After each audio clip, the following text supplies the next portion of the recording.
teman-teman semua, sore ini senang banget bisa menemani Bu Oci kembali untuk membahas bab ketiga, Essential Ah, 3 dari buku I Am Your Coach, Memimpin dengan Cinta dan Penghargaan. Nah, Bu Oci, setelah sebelumnya kita bahas positive purpose, positive action. Nah, pekan ini kita masuk ke positive result ya, Bu Oci. ya, Sebenarnya di bab ketiga positive result ini, Bu Oci membahas tentang apa sih, Bu Oci? oke. Nah, jadi untuk teman-teman, saya ucapin selamat datang lagi ya untuk yang baru bergabung, Masya Allah. Dan untuk teman-teman yang mungkin baru hadir di IG Live kali ini, saya recap sedikit dulu bahwa kita itu sudah membahas buku saya ini dari bab pendahuluan, ya, kemudian bab 1 itu isinya tentang esensial pertama dari menjadi coach untuk tim kita adalah positive purpose. Kemudian yang kedua adalah setelah positive purpose adalah positive action. Dan yang ketiga yang akan kita bahas sekarang ini adalah positive result, ya. Nah, jadi ini sebenarnya nyambung semua nih Kak Cika. Jadi nyambungnya adalah ketika kita menjadi seorang pemimpin, kita butuh untuk meluruskan niat kita dulu, perlu punya clear why, kita perlu tahu tujuan besarnya kita memimpin, values-nya kita dalam memimpin. Kemudian setelah itu baru kita bisa untuk memfokuskan kepada action apa yang akan kita ambil untuk menunjukkan bahwa kita ini adalah pemimpin yang memanusiakan manusia. Ya, waktu itu begitu ya Kak Cika.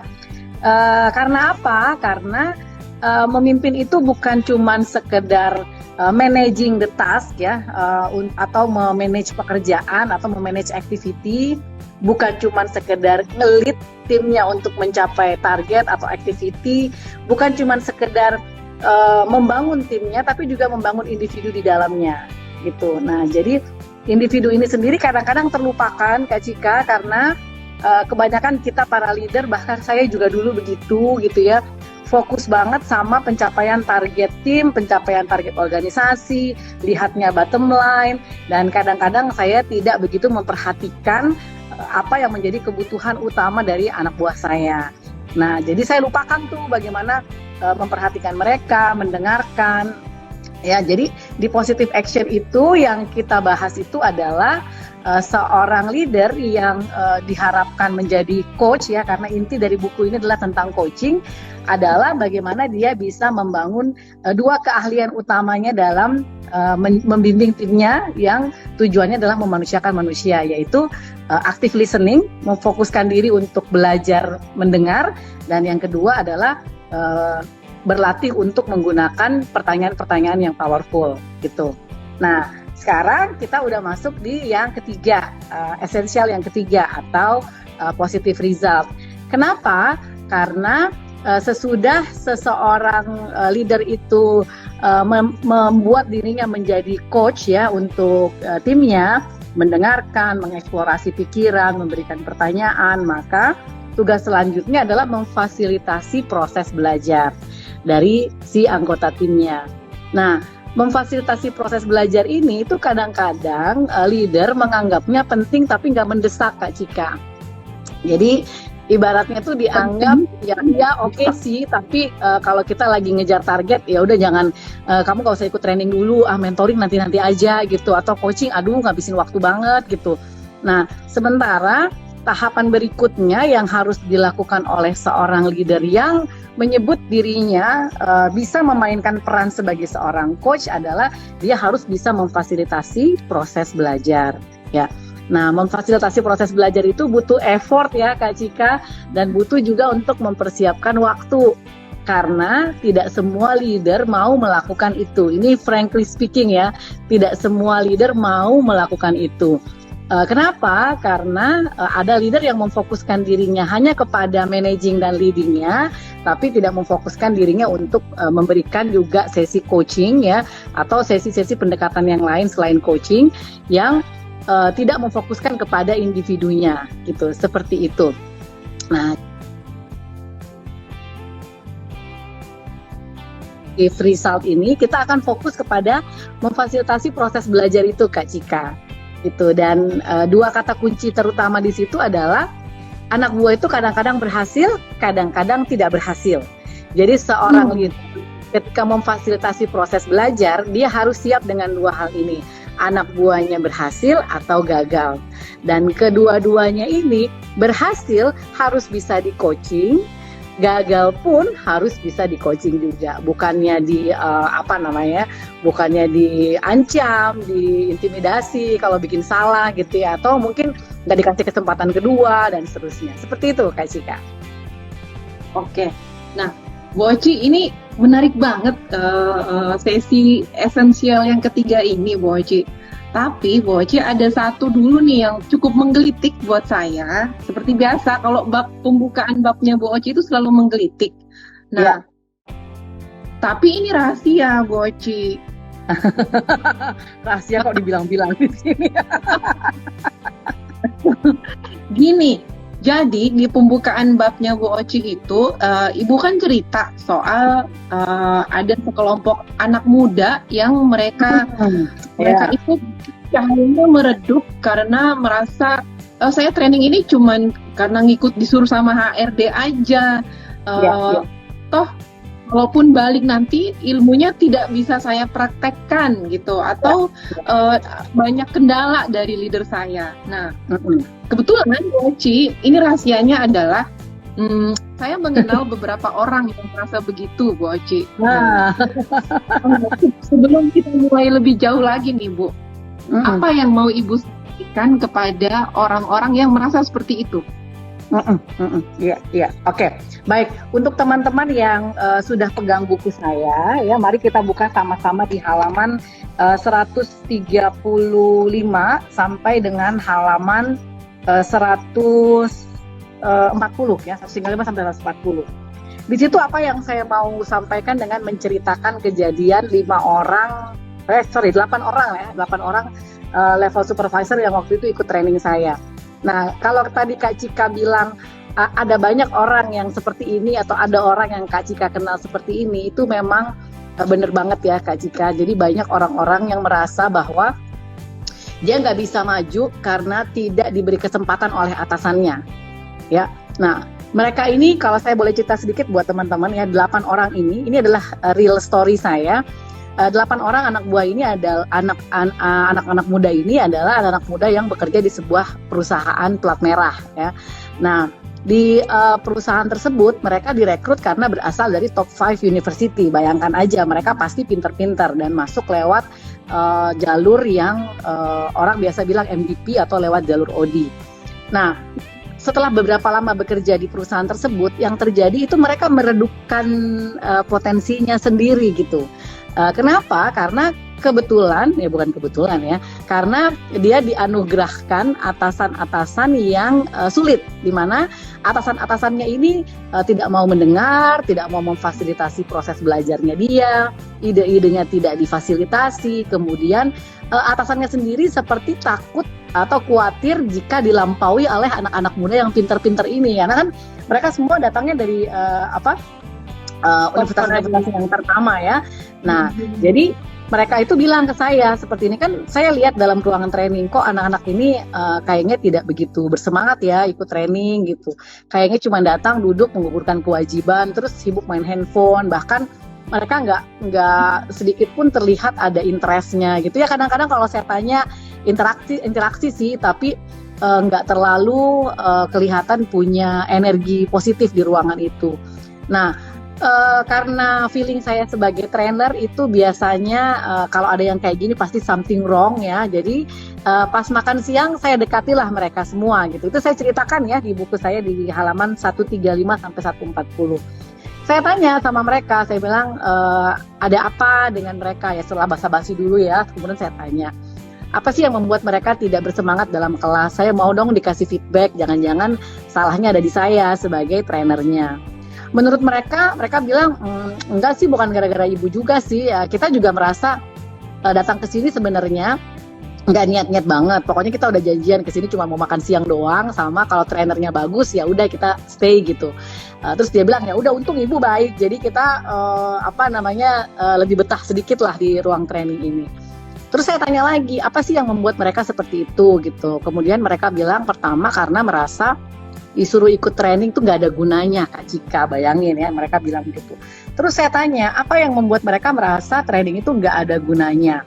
Nah, mereka bilang begini, percuma Bu saya pinter karena sampai di kantor nanti apapun yang saya sampaikan dari hasil training ini itu tidak akan ada bisa saya terapkan karena atasan saya tidak siap untuk menerima perubahan, atasan saya dikasih usulan nggak bisa, pulang dari training pun saya nggak pernah ditanya-tanya gitu ya, kemudian kalaupun saya mengajukan usulan pasti selalu mentok, itu dia bilangnya seperti itu. Nah jadi menemukan hal seperti itu bukan cuma satu kali itu aja ya Kak Cika. Saya banyak ketemu curhatan dari coach-coach saya ataupun dari ketika saya masih menjadi HRD dulu di beberapa company ya, multinational company juga. Nah mereka tuh bilangnya gini, kita nih sulit berkembang karena atasan kita gitu. Coba tuh bayangin ya, kita punya anak buah di mana anak-anak buah kita ini supposed to be kita berdayakan, tapi yang ada yang kita lakukan as a leader adalah memperdayakan mereka, membuat mereka merasa tidak berdaya. Nah, yang saya surprise dari anak-anak muda ini, akhirnya mereka bilang begini, ya udahlah Bu, yang penting kan gaji saya gede, ya saya nunggu pensiun aja. Kalau dikasih tambahan kerjaan ya syukur, kalau enggak ya nggak apa-apa, katanya begitu. Tapi intinya tuh mereka ada di organisasi itu, bisa saja mereka happy dengan gajinya, tapi mereka nggak engage Kak Cika, tidak punya engagement yang tinggi terhadap boro-boro terhadap organisasi ya, kepada tim dan kepada atasannya pun dia tidak engage ya. Maka apa yang terjadi? Dia tidak mengeluarkan potensi terbaik dalam dirinya, yang ada dia tidak produktif. Dia cuma bekerja saja, menyelesaikan kewajibannya, tapi tidak giving the best contribution yang seharusnya diperoleh organisasi. Salahnya di mana? Sumbatannya di mana? Sumbatannya ternyata ada di atasan yang tidak mampu memfasilitasi proses belajar dan bertumbuhnya mereka. Gitu Kak Cika. Oke, berarti kalau yang saya tangkap di sini adalah organisasi jadi kehilangan peluang ya, Bu Oci? Ya, organisasi sebenarnya yang rugi karena gini. Merekrut mungkin kalau teman-teman yang punya bisnis ya skala UKM atau mungkin yang sudah skala menengah atau bahkan juga sudah skala korporasi, mungkin Anda bisa hitung berapa sih biaya rekrutmen satu orang ya, bukan dihitung cuma dari biaya ngetesnya doang, tapi biaya merekrut dia dihitung 1 tahun, mulai dari gajinya, THR-nya, BPJS-nya, biaya training dan lain-lain. Bayangkan kalau Anda sudah spending investasi untuk merekrut orang, tapi sampai di dalam orang ini tidak berkontribusi untuk Anda gara-gara leadership style Anda tidak mendukung dia untuk berkontribusi positif ya. Nah, jadi intinya sih sebenarnya begini. Kita juga mesti lihat bahwa peran leader itu bukan cuma sekedar getting the numbers for the company gitu. Jadi bukan cuma sekedar menghasilkan angka tertentu, baik angka revenue ataupun angka efisiensi dan productivity, tapi dia juga harus bisa fokus kepada bagaimana dia bisa membuat orang-orang yang ada di bekerja all out gitu loh Kak Cika, bisa berkontribusi secara positif, bisa berkontribusi secara efektif terhadap pencapaian target. Nah itu yang kadang-kadang terlewat dan terlupakan karena si leadernya sendiri barangkali mungkin tidak, bukan berarti dia tidak mau ya, barangkali bisa jadi tidak tahu juga bahwa dia harus berfungsi sebagai leader yang memfasilitasi proses belajar, tapi di lain pihak dia kadang-kadang ada leader juga yang memang nggak fokus ke situ gitu, seperti itu. Nah di buku saya itu juga saya sempat bahas ya di bab kedua ya, di bagian kedua yang di positive action ya Kak Cika. Ya. Tidak semua manajer itu secara natural memiliki kemampuan untuk memahami bahwa orang lain itu butuh difasilitasi untuk bertumbuh dan berkembang. Ini hasil surveinya Gallup. Hanya 20% orang manajer atau leader yang secara natural memahami bahwa dia perlu ngobrol sama timnya, perlu kirim timnya untuk pergi training, perlu untuk mementor anggota timnya. Itu kalau menurut surveinya Gallup itu hanya 20% orang, 20% manajer atau leader yang secara natural memahami itu. 80%-nya Kak Cika nggak sadar kalau mereka harus melakukan itu. Nah, itu parahnya tuh di situ. Oke, jadi berarti organisasi punya resiko di sini berarti ya Bu Oci. Nah, kalau Yes. secara natural hanya 20%, artinya apa yang harus dilakukan untuk 80% lainnya, Bu Oci? Ya, berarti 80% yang lainnya ini Kak Cika, kalau ditanya kepada mereka mengapa mereka tidak mengembangkan karyawannya atau tidak berfokus kepada pengembangan karyawan, biasanya alasan terbesar 43% itu adalah waktu. Mereka merasa nggak punya waktu gitu. Kemudian yang berikutnya, yang terbesar berikutnya sekitar 23% itu adalah karena tidak tahu caranya. Jadi tidak tahu bagaimana caranya mementor, tidak tahu bagaimana caranya mengcoach, atau tidak tahu bagaimana caranya kalau dia harus sesi konsultasi dengan anggota timnya. Nah, yang sisanya lagi, yang sekitar 20%-an lagi itu karena memang dia tidak bisa mengalihkan leadership style-nya dari command and control menjadi empowering. Jadi ada yang tetap 20%-an itu mempertahankan gayanya, pokoknya harus gue yang didengerin, harus gue yang diikutin, harus omongan gue yang jalan, harus perintah aku yang jalan gitu. Nah, itu ada sekitar 20%. Jadi bayangin kalau di dalam organisasi kita tidak mampu memfokuskan diri kepada 80% orang ini yang harus dibantu. Jadi yang pertama yang harus menjadi tanggung jawab dari organisasi adalah menjadikan proses coaching dan mentoring itu sebagai KPI-nya si leader. Jadi si leader ini nggak bisa bilang enggak gitu, nggak bisa bilang nggak punya waktu, nggak bisa bilang dia nggak bisa menyempatkan dirinya karena sibuk dan operasional dan lain-lain. Jadi dijadiin KPI-nya, jadi dijadiin targetnya supaya dia juga tahu bahwa target dia itu bukan cuma mengejar revenue atau effectivity atau mengejar efisiensi, tapi juga mengejar pertumbuhan dari anggota timnya.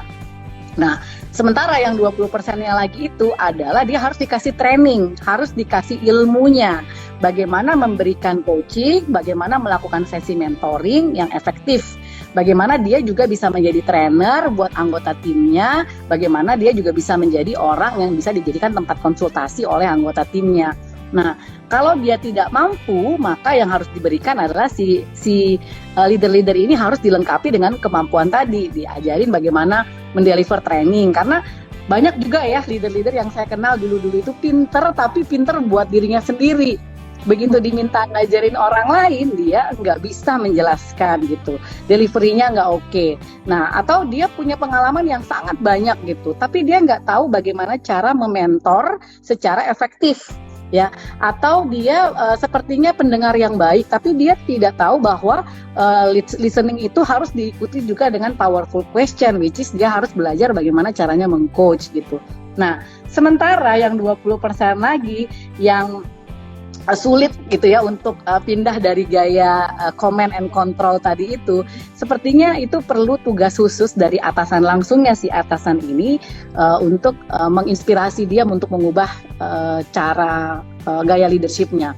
Artinya lagi-lagi kalau kita mau berfokus ke sana, change management harus dijalankan di organisasi itu. Karena yang namanya mengubah style leadership itu nggak mungkin dari bawah, harus ada endorsement dari atas. Jadi dari top manajemen udah mencontohkan bahwa udah nggak mempan lagi nih gaya kita zaman sekarang berhadapan dengan milenial dan sentenial, terus gaya kita tuh cuma directing, nyuruh-nyuruh gitu, ngancem-ngancem gitu ya, udah nggak mempan lagi, maka itu harus di-endorse dari atas. Nah, ini kalau teman-teman dengar seperti ini kayaknya pekerjaan besar, dan ini memang pekerjaan besar.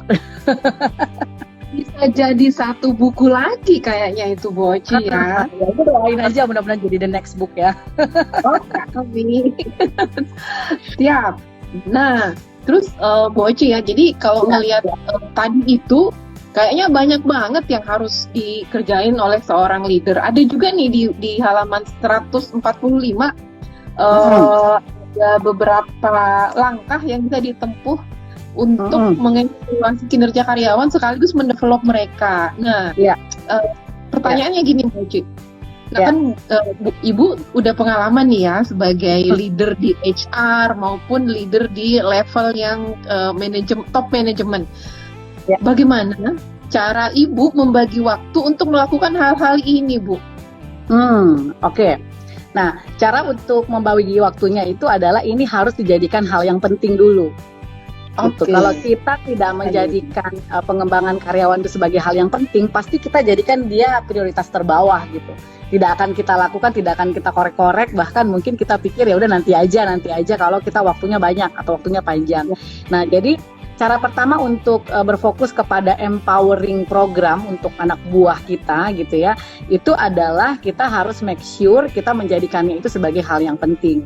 Karena kita mesti ingat bahwa kita ini kalau sebagai leader, apa yang kita capai itu adalah penjumlahan dari pencapaian anak buah kita.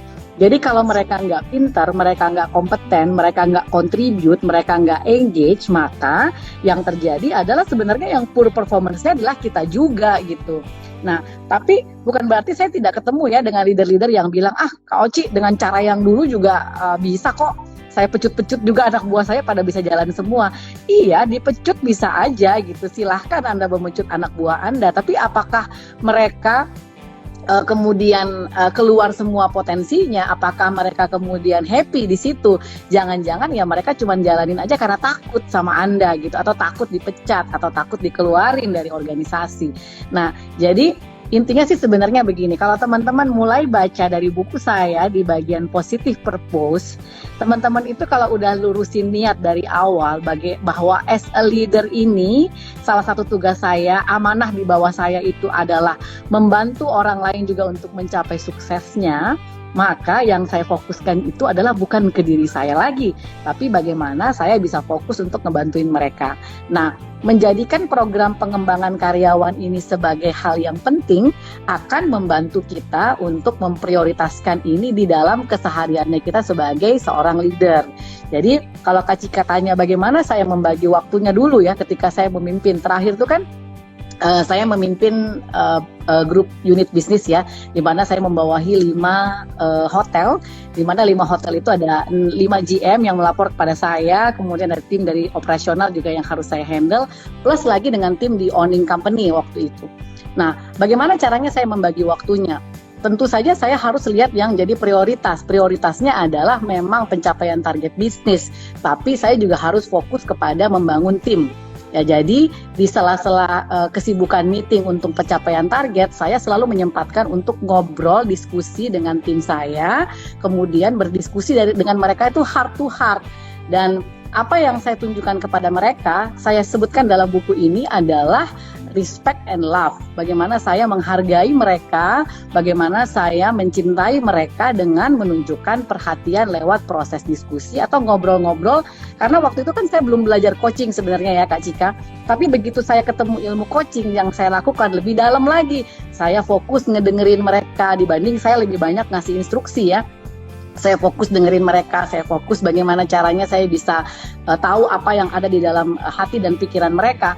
Sehingga akhirnya inisiatif-inisiatif yang saya jalankan di dalam organisasi itu saya fokuskan kepada bagaimana mereka bisa berkontribusi positif terhadap tim, sehingga ujung-ujungnya nanti revenue juga bisa tercapai gitu loh. Saya kasih contoh misalnya ketika saya memimpin hotel itu ya Kak Cika ya. Di sana itu kan operasional tuh jalan terus ya, dari kan hotel itu kan tidak pernah berhenti operasionalnya 24 jam ya, ada 3 shift security, ada manajer yang stay pagi, ada yang manajer yang stay juga malam gitu. Nah itu kalau kita tidak memperhatikan sisi manusiawinya mereka, mendengarkan apa sih yang terjadi kalau malam, mereka butuh apa sih kalau lagi jaga malam gitu ya, kemudian dinamika apa yang terjadi, mereka butuh support apa dari saya as a leader gitu. Nah, dengan menyampaikan hal-hal seperti itu gitu, mendengarkan, kemudian bertanya apa yang mereka butuhkan, support dan lain-lain, mereka itu merasa dimanusiakan. Dan orang yang merasa dimanusiakan itu dia akan membalas Kak Cika. Biasanya seperti itu, dia akan membalas.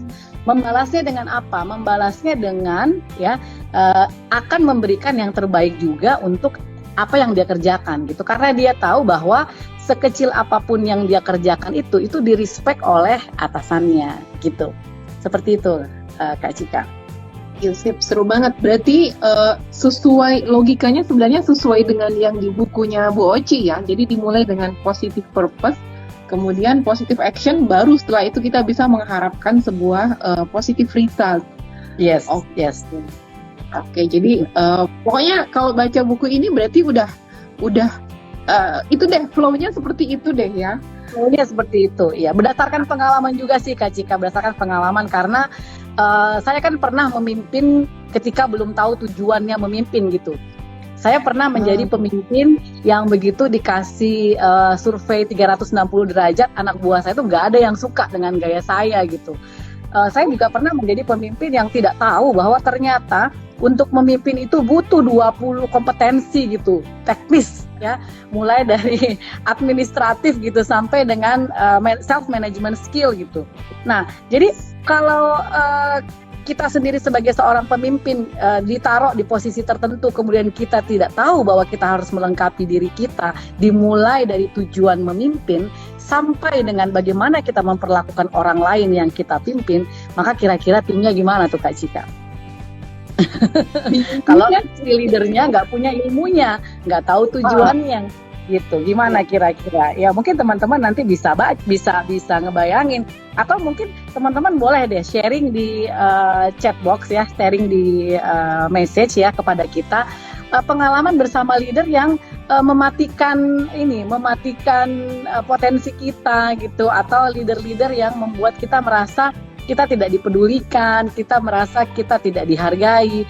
Kayaknya itu banyak ya, karena saya juga pernah ngelewatin seperti itu anyway ya.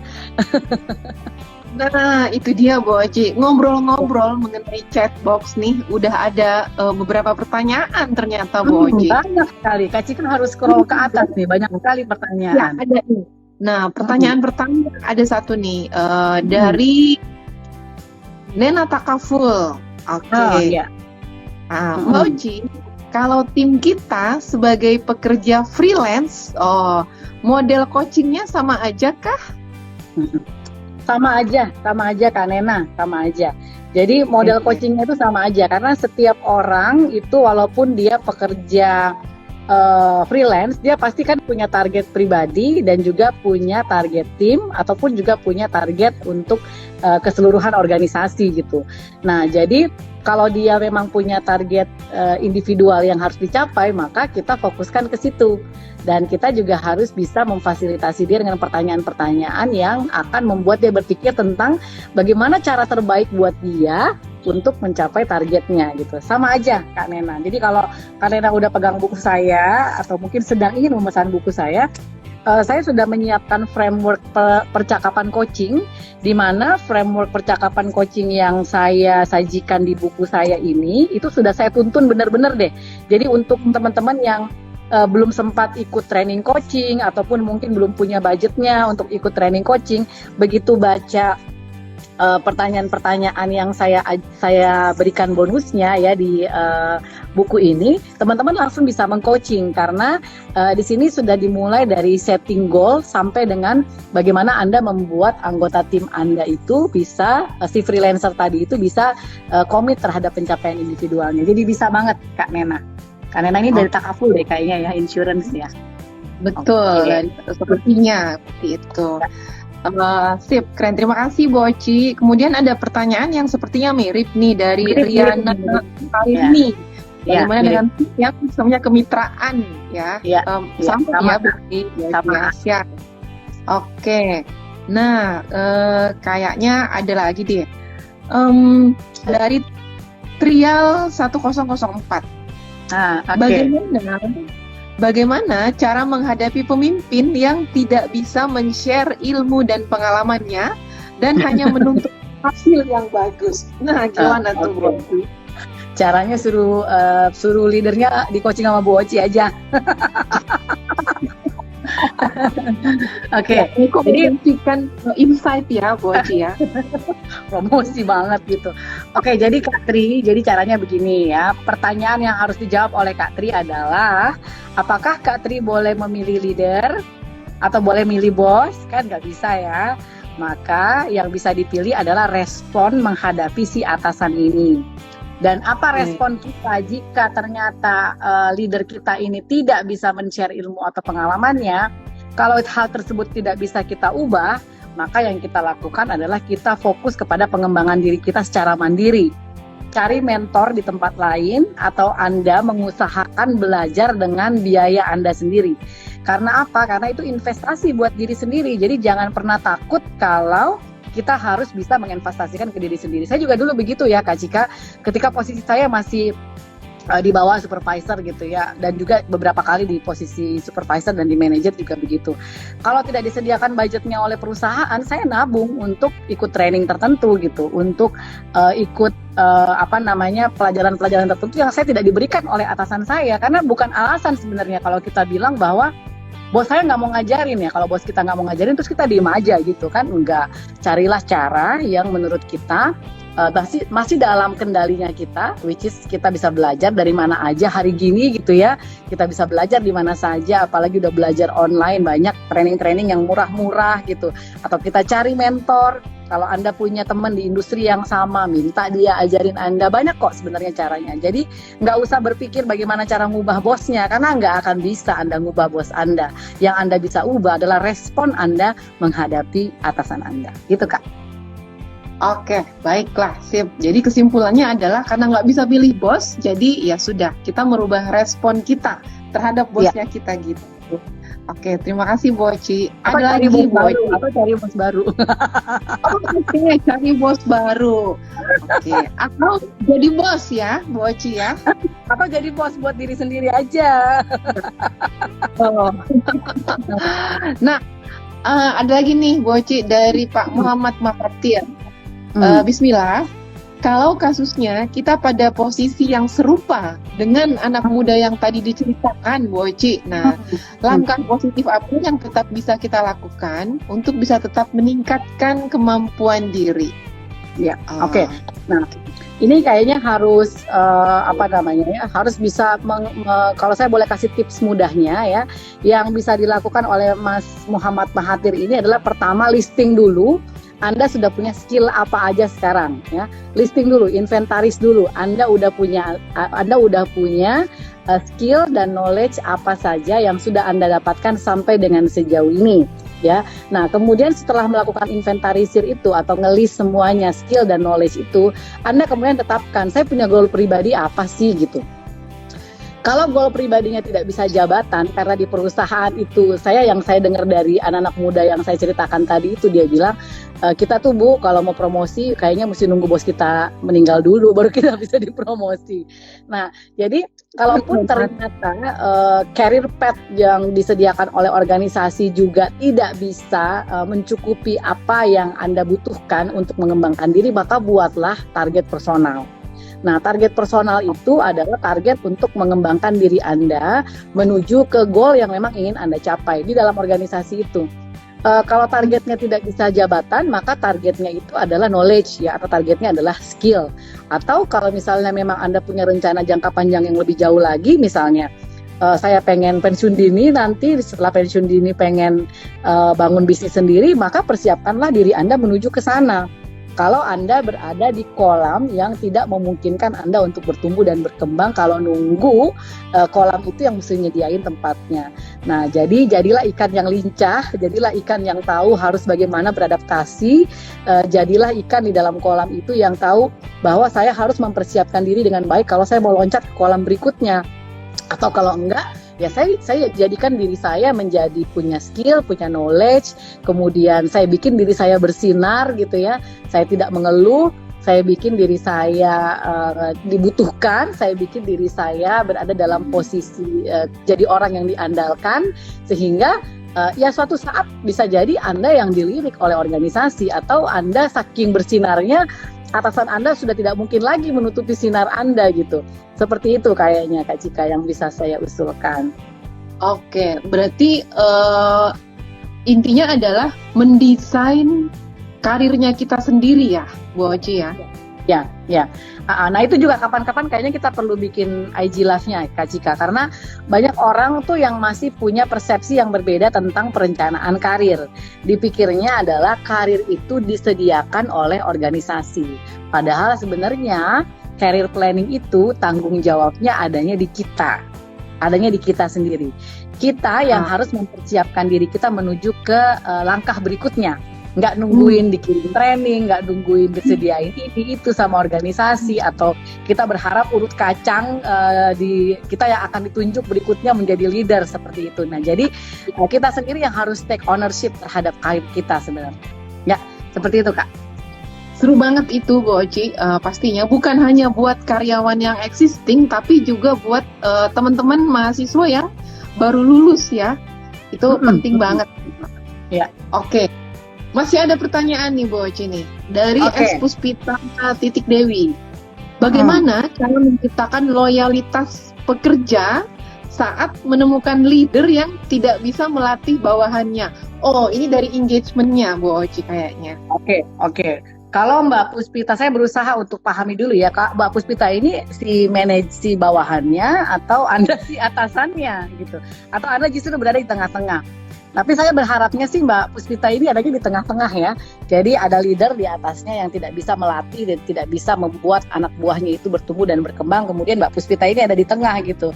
Dan di bawahnya ini ada staff-staff yang mungkin sedang gelisah karena tidak bisa mencapai potensi terbaiknya. Nah, maka apa yang Anda harus lakukan kalau Kak Puspita sedang ada di posisi di tengah ini ya, misalnya supervisor gitu atau team leader gitu ya.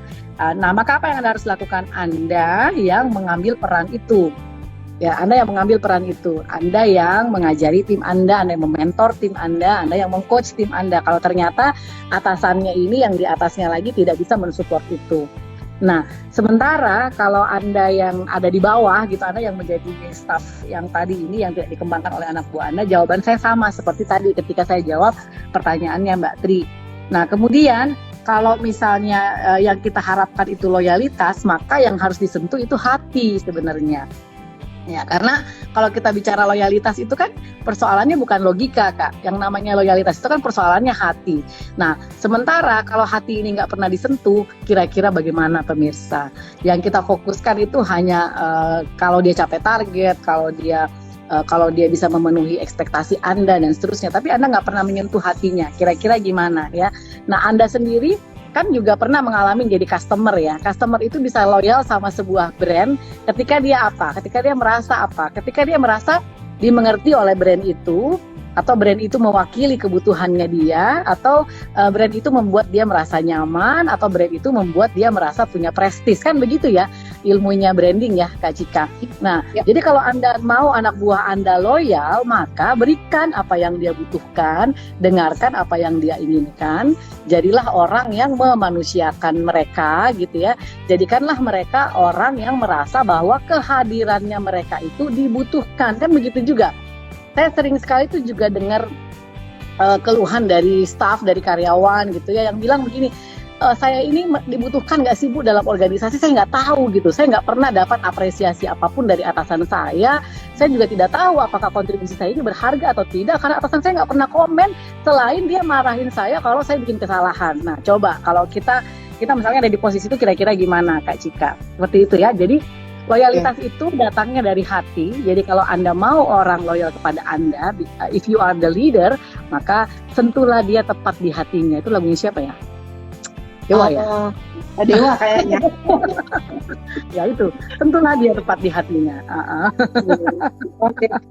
Berarti kalau yang saya tangkap tadi adalah yang pertama, kita harus tahu dulu ya posisinya kita di mana, sehingga kita punya gambaran, kita punya lingkaran pengaruh atau lingkaran pengaruh itu sampai di mana. Iya, habis itu kalau memang masalahnya loyalitas adalah mainnya di hati, bukan hanya di logika, tapi di hati. Oh iya, masih ada satu ketika. Terima kasih. Ini yang jawab seumuran ya. Siap. Oke. Pertanyaan berikutnya. Nah, ini rame banget Bu Oci pertanyaannya, Masya Allah. Jadi saya jadi bingung dari pemenangnya nanti nih ya. Nah, nggak apa-apa. Pokoknya dijawab dulu deh pertanyaannya. Rafaza, dari Rafaza Su and Craft. Oh, ini kayaknya pernah pernik nih. Tanya, bagaimana cara menghandle karyawan yang sering baper dan sering merasa sendirian dalam tim, selalu merasa tidak mampu masuk dalam dalam pembicaraan tim, padahal kinerjanya bagus. Gimana tuh Bu Oci? Oke. Ini harus didekati secara personal ya. Kemudian saya sarankan untuk di coaching ya. Kemudian ajukan pertanyaan-pertanyaan untuk menggali apa yang melatar belakangi dia merasakan hal seperti itu. Karena kalau orang sensitif itu kan biasanya area emosinya yang lebih banyak bermain dibandingkan logikanya. Nah, jadi kalau siapa tadi ini Rafaza ini ya masih membutuhkan si orang ini, apalagi dibilangnya kinerjanya bagus, maka yang harus didekati dari dia itu adalah untuk mencari tahu apa yang melatar belakangi dia merasa seperti itu. Nah, kemudian jangan lupa sesudah dilakukan sesi coaching, Anda dampingi dia untuk memfasilitasi agar dia mampu menjembatani antara apa yang menjadi rasa khawatirnya dengan apa yang sebenarnya dilakukan oleh teman-temannya yang lain. Karena kan kelihatannya dia merasa nggak bisa masuk dalam pembicaraan gitu kan. Nah, berarti Anda sebagai leader harus bisa menjadi jembatan untuk kedua belah pihak ini. Kepada yang teman-temannya yang lain disarankan untuk bisa lebih open kepada dia, sementara si anak ini sendiri juga di coaching untuk dicari tahu apa sih sebenarnya yang menjadi mental blocknya dia sehingga dia tidak bisa berinteraksi dengan teman-temannya lebih baik gitu. Seperti itu Kak Cika. Bu, tadi udah harus mendevelop, sekarang harus menjembatani lagi ya Bu Oci. Iya, emang nggak enak jadi leader. Siapa suruh mau jadi leader, guys? Tahu sih apa yang saya bilang. Oke. Iya. Kemudian dari masih ada nih Bu Oci, dari Aconoid. Gimana sikap kita sebagai anggota tim dengan leader yang kurang sesuai harapan? Nah, ini kayaknya udah terjawab dengan Udah terjawab pertanyaan tadi. Kalau gitu saya ke pertanyaan berikutnya. Dari Wiwin Faisal. Assalamualaikum. Waalaikumsalam warahmatullah. Bu, bagaimana menghadapi saya punya tim yang ogah-ogahan kerja yang notabene-nya patah pensil, tapi memiliki skill yang memang aku butuhkan di bidang pekerjaan aku. Oh, oke, baik. Kak Wiwin, kalau yang ini sentuhlah dia juga tepat di hatinya ya, karena yang seperti ini itu kan bisa jadi memang dari sisi edukasi, latar belakang edukasinya dia itu juga memang mungkin tidak begitu bagus gitu ya. Jadi mau dipaksa untuk mikir strategis dan lain-lain juga mungkin nggak bisa. Nah, yang bisa kita lakukan adalah kembali menyentuh dia di hatinya dengan membuat dia merasa bangga dengan apa yang dia kerjakan gitu. Jadi yang dibangkitkan adalah rasa bangga dan rasa memiliki terhadap apa yang dia kerjakan. Karena biasanya orang tuh ogah-ogahan kalau dia belum merasa bahwa pekerjaan itu penting buat dia. Maka ajukanlah pertanyaan yang mengarah kepada bagaimana dia bisa merasa punya awareness bahwa pekerjaan itu penting untuk dia. By the way, Kak Wiwin kan udah pegang buku saya ya. Nanti Kak Wiwin itu bisa baca di jenis-jenis pertanyaan yang live coaching Kak Wiwin ya.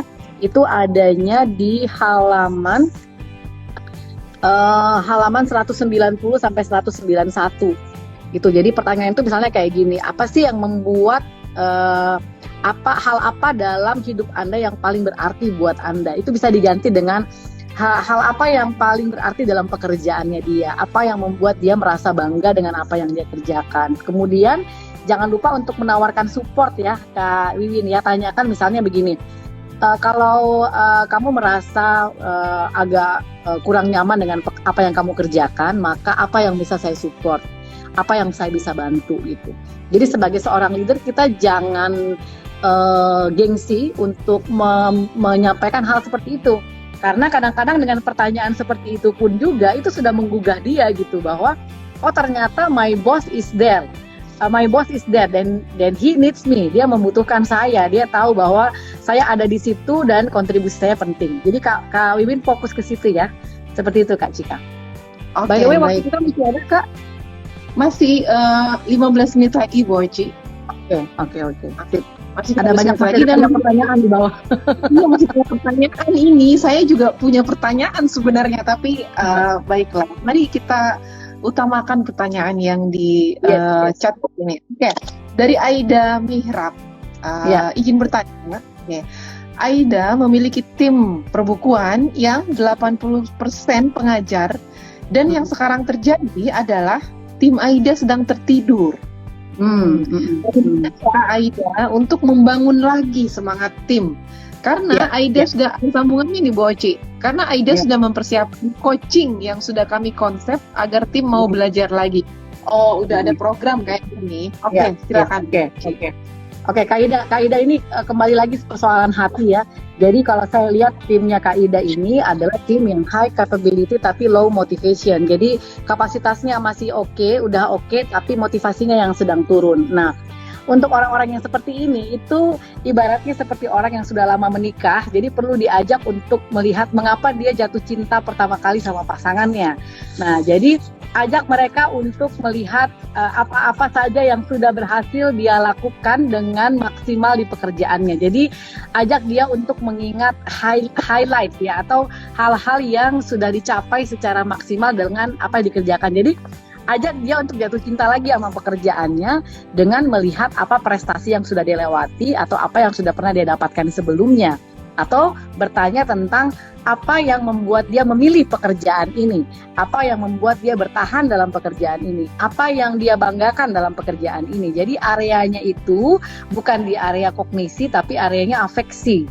Jadi coaching yang dipersiapkan itu adalah coaching dari sisi motivation ya, bukan lagi sisi product knowledge, karena kalau product knowledge kayaknya udah jago, udah oke, maka sekarang kita fokuskan ke situ.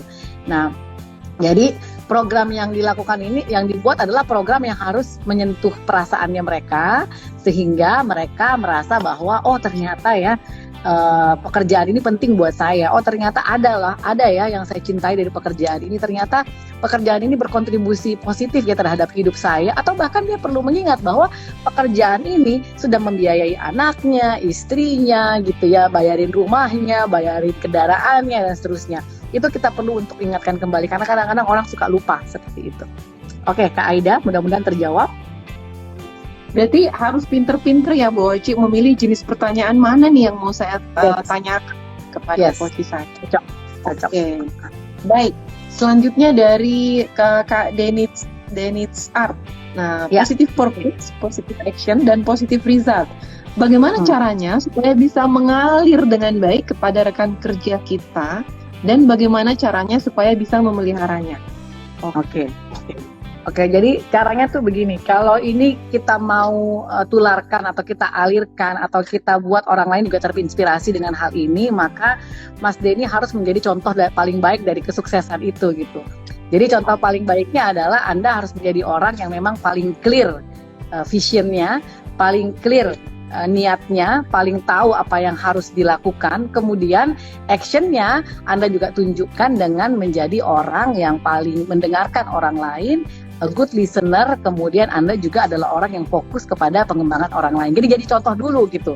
Nah, dengan begitu Mas Denny akan membuat orang melihat, oh, beda ya dia, oh lain ya dia, ternyata dia enak ya diajak ngobrol, ternyata kenapa ya saya merasa saya penting gitu ya begitu ngomong sama dia.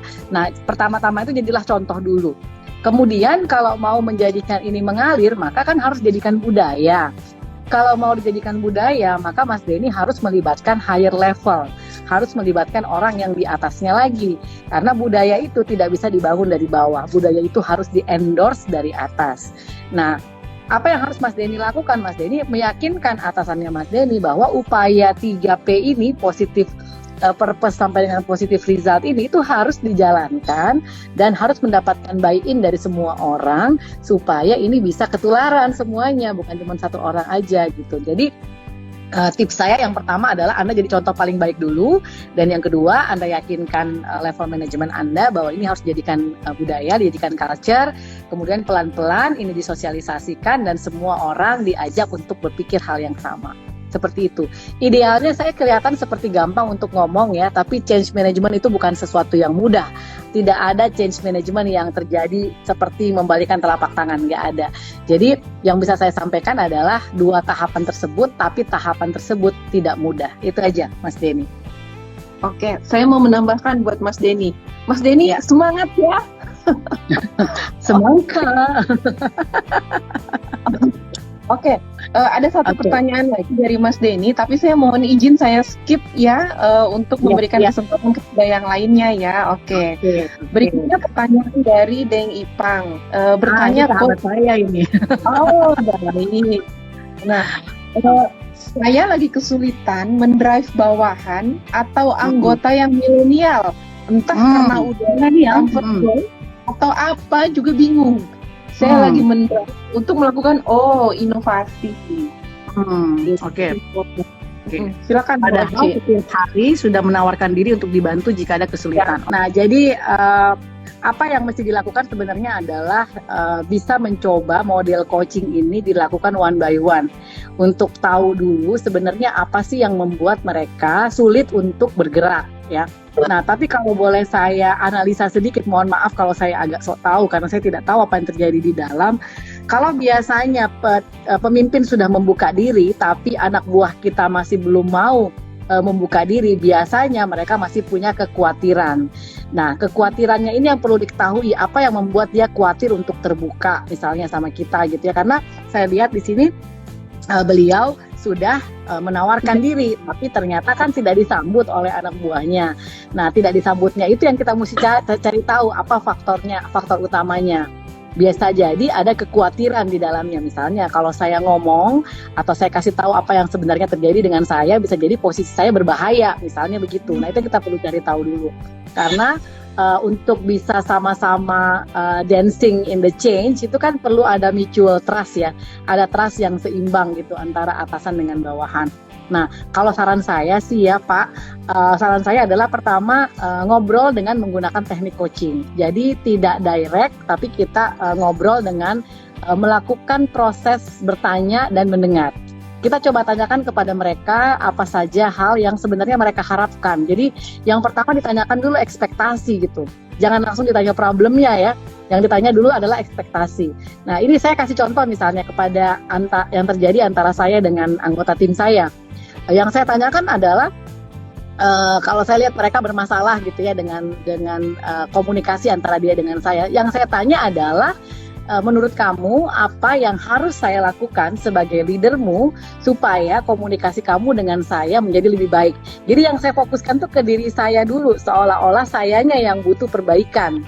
Nah, dengan begitu maka saya sedang sending message kepada dia bahwa atasan saya ini tidak berbahaya nih, atasan saya ini siap untuk berubah juga, siap terima feedback, siap terima masukan juga gitu. Jadi karena kadang-kadang anak buah kita itu tidak bisa bergerak karena dia punya kekhawatiran gitu. Nah, kalau kita sudah bisa mencairkan kekhawatiran itu, maka kita bisa expect dia untuk bisa bersikap terbuka untuk berbicara. Nah, jadi kalau mereka ternyata comfort zone, maka Pak Bambang harus mikirin gitu ya, apa yang membuat dia kelihatannya sangat comfort sampai nggak mau bergerak, padahal ada inovasi nih yang diharapkan. Bisa jadi ada culture sebelumnya yang membuat mereka merasa seperti itu, tidak perlu bergerak lagi, toh saya baik-baik aja. Nah, itu yang harus kita ubah lagi. Kita ubah desain organisasinya, atau kita ubah bagaimana treatment kita kepada mereka. Apalagi kalau udah mau ngomongin inovasi, itu kan berarti ada perubahan yang harus kita persiapkan untuk dijalankan. Jadi seperti itu. Kalau kita mau ngedrive orang memang nggak mudah ya. Kalau anak zaman, apalagi anak milenial udah nggak bisa disuruh, diancam, dinasehati nggak mempan, maka gaya yang paling pas buat mereka itu adalah kita coba untuk bicara dengan mereka heart to heart tapi pakai pendekatan coaching. Karena pendekatan coaching itu adalah meaningful conversation yang harmless, yang tidak berbahaya, yang tidak membuat orang merasa terancam, tidak membuat orang merasa terintimidasi. Jadi kalau dengan gaya lain kita masih bisa kadang-kadang terlihat lebih dominan, sementara kalau di percakapan coaching kita tidak dominan. Kitalah yang akan menjadi orang yang menyediakan diri untuk mendengarkan apa yang menjadi aspirasinya mereka. Begitu Pak Bambang ya, walaupun namanya di sini Daeng Ipang ya. Tapi nama beliau jadi nanti boleh japri ke saya lah, boleh japri ke saya kalau ini mah. Kalau teman mah konsultasi gratis, telepon saya aja. Oke, baik. Moji, ini kayaknya banyak banget tentang change ya. Tadi beberapa kali Moji sempat menyebutkan tentang change management. Pertanyaan teman-teman saat ini sedang banyak yang membutuhkan sebuah perubahan. Nah, jam kita sudah menunjukkan pukul 17.55 nih Bu Oci. Gimana? Masih bisa kasih satu pertanyaan? Gini aja, kalau pertanyaan-pertanyaan yang belum sempat terjawab oleh saya, itu saya capture semua, nanti saya bikinin status ya. Jadi nanti baca di status saya aja nanti. Karena kita waktunya tinggal 5 menit ya. Tapi intinya sih sebenarnya begini teman-teman, kalau teman-teman sudah merasakan ingin melakukan perubahan, atau kayaknya aduh gatel nih diri saya pengen ada yang berubah dalam tim saya, means that berarti ada sesuatu yang memang harus kita perbaiki. Nah, salah satu cara yang teman-teman harus pikirkan terlebih dahulu adalah kalau kita mau memperbaiki sesuatu, maka kita butuh energi besar ya. Jadi Anda harus siapin dulu energi ya untuk bisa membawa perubahan itu, karena bawa perubahan nggak gampang. Nah, kemudian membawa perubahan itu kan berarti butuh desain ya dan butuh effort. Maka yang Anda perlu persiapkan dulu adalah hal apa yang mau saya ubah, mengapa saya harus mengubahnya, dan bagaimana cara saya mengubahnya, serta siapa-siapa saja orang yang akan terlibat dalam perubahan tersebut gitu. Nah, kemudian apalagi yang Anda harus lakukan berikutnya? Setelah Anda melakukan proses desainnya, maka Anda harus bisa mendapatkan endorse dari top manajemen Anda. Nah, kalau dari top manajemen Anda ada support, maka itu kabar baik. Tapi kalau enggak, berarti Anda harus mempersiapkan program yang sangat sangat clear, sangat mudah untuk diterima oleh top manajemen. Berikan mereka alternatif, plan A, plan B, plan C, sehingga mereka tahu bahwa apa yang harus mereka pilih itu kalau ternyata sulit untuk meyakinkan top manajemen. Nah, tapi intinya sebenarnya adalah kalau teman-teman mau melakukan perubahan, berarti Anda butuh energi, Anda perlu pendekatan kepada manusianya, kemudian Anda perlu juga sebuah ilmu ya untuk bisa memastikan Anda bisa membawa perubahan itu dengan lebih baik. Karena kalau kita cuma bilang membawa perubahan tapi nggak tahu gimana caranya, itu kan juga sesuatu yang mungkin kategorinya hanya James Bond yang bisa ngerjain gitu ya, Mission Impossible gitu ya. Nah, jadi intinya sih sebenarnya seperti itu ya. Dan nanti ada juga yang di YouTube ya, jawab di YouTube juga apa nih? Oke. Nah, jadi nanti coba dijawab di YouTube deh. Kalau kita bikin konten di YouTube, nanti kita akan coba jawab. Tapi semua pertanyaan-pertanyaan yang belum sempat saya jawab itu akan di capture oleh saya gitu. Oke, baik. Jadi teman-teman semua, keren banget sesi hari ini. Berapa ya pesertanya? 46 orang. Terima kasih banyak. Ada yang stay. Iya, stay sampai dengan akhir. Dan ini masjid di dekat rumah saya udah aba-aba mau akan azan sebentar lagi. Iya. Intinya teman-teman pantengin terus IG-nya Bu Oci, IG-nya Insight Group ID, kemudian channel YouTube-nya Insight. Siapa tahu pertanyaan teman-teman yang belum sempat terjawab di sini itu dijawab oleh Bu Oci di Instagram-nya atau melalui FB atau melalui YouTube. Itu ya Bu Oci. Ya, siap, insya Allah kita jawab semuanya. Dan karena ini saking banyaknya pertanyaan, nanti pemenangnya akan diumumkan di Instagram-nya Insight ya.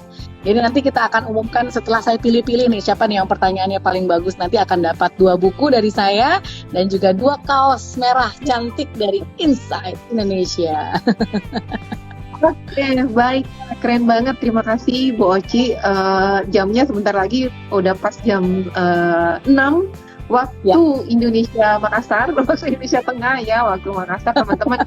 Sekali lagi terima kasih Bu Oci, sharingnya luar biasa banget sore ini. Senang banget. Mudah-mudahan nanti dapat kesempatan lagi nemenin Bu Oci. Ya, insya Allah sesudah ini tuh saya akan mengundang juga banyak teman-teman saya para coach untuk berbicara juga. Hashtagnya tetap I am your coach, tapi dari berbagai perspektif nanti. Tunggu aja ya. Oke, keren banget. Oke, baiklah Bu Oci, satu kalimat untuk menutup sesi sore ini. Oke, satu kalimat untuk menutup sesi ini itu ada di buku saya juga ya. Jadi saya ada sebuah quotes yang saya sampaikan di buku saya adalah memimpin itu bukan lagi tentang meraih kesuksesan pribadi kita, tapi memimpin itu adalah membantu orang lain untuk mencapai suksesnya. Dalam kata membantu itu ada sebuah energi yang perlu Anda persiapkan, ada sebuah niat baik yang harus Anda luruskan, ada sebuah action yang harus Anda jalankan, dan harus ada sebuah hasil terbaik yang Anda akan dapatkan. Begitu Kak Cika. Terima kasih semuanya teman-teman.